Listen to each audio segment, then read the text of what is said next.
They ran into the uncompleted building with her, their footsteps echoing against the hollow walls like drums of danger.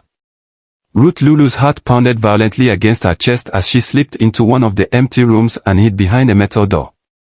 But the placement for hiding betrayed her, because the metal door did not reach the floor, and beneath it, her trembling legs were visible. "Oh Lord, help me," she whispered, her voice shaking in the silence. Ruth knew she was exposed.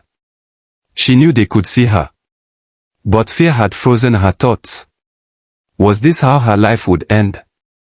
Before she could gather herself, the metal door burst open from both sides. Her chasers grabbed her fiercely. Ruth struggled with all the strength she had left, but their grip was merciless. They dragged her out of the room like prey pulled from its hiding place. Then suddenly, the unexpected happened. As they argued among themselves, a strange moment of confusion fell among them. Ruth's eyes searched the ground, and there, like silent answers waiting for her, lay 2 empty bottles. She picked them up. In that moment, a strength she had never known before surged through her veins. With a swift motion, she struck one bottle against the wall. The sharp crack of breaking glass drew their attention. Before they could react, Ruth hurled the broken bottle with desperate force. It struck the man on the head, and he collapsed instantly. The woman beside him stared in shock. Ruth stood frozen, trembling. The second bottle slipped from her hand and rolled across the floor, stopping near the woman. The lady still held a weapon, a knife capable of ending Ruth's life in seconds. Yet strangely, she did not rush forward.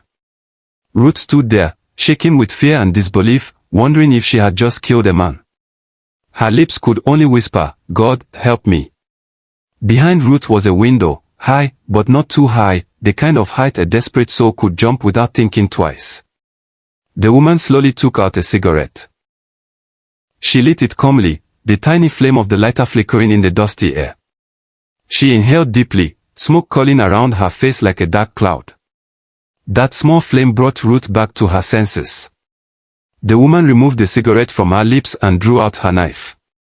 In that instant, Ruth jumped through the window. The woman raised her arm, ready to throw the knife. If she had released it, Lulu would certainly have fallen. But just then, a gunshot shattered the moment. Ruth turned. The woman dropped to the ground. Standing behind her was a man, holding a gun. Ruth ran toward him, overwhelmed with gratitude. The man explained that he and others had come to the area for gold mining. He said he had been watching from a distance for several minutes, and something in his spirit warned him that the woman was dangerous. Ruth thanked him deeply and began the journey home. For the first time that day, the path before her looked clear. But suddenly, several gunshots echoed through the air. A young woman had appeared.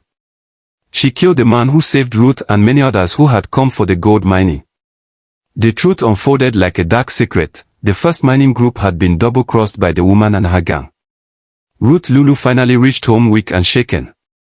Moments earlier, her brother had been about to step outside to serve their grandmother food, but Mrs. Lulu had stopped him. "I don't know why," she said quietly, "but I have strange feelings today." Then came the knock. Her brother rushed to the door.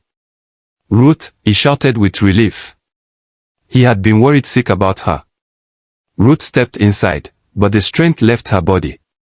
She fell flat on the floor of her mother's sitting room, tears streaming down her face. Over and over again she whispered, "Thank you, Lord, thank you, Lord."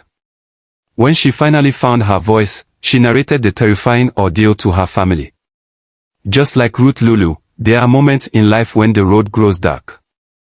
The heart trembles, and all strength seems to fail. There are battles that leave us breathless, nights that seem endless, and dangers that make us wonder if help will ever come. Yet even there, God does not abandon His own. He remains the unseen shield in the hour of terror, the mighty deliverer who turns cries into testimonies, and the faithful refuge of those who call upon Him. What was meant for destruction, He can turn into preservation. What looked like the end, He can transform into a testimony of mercy.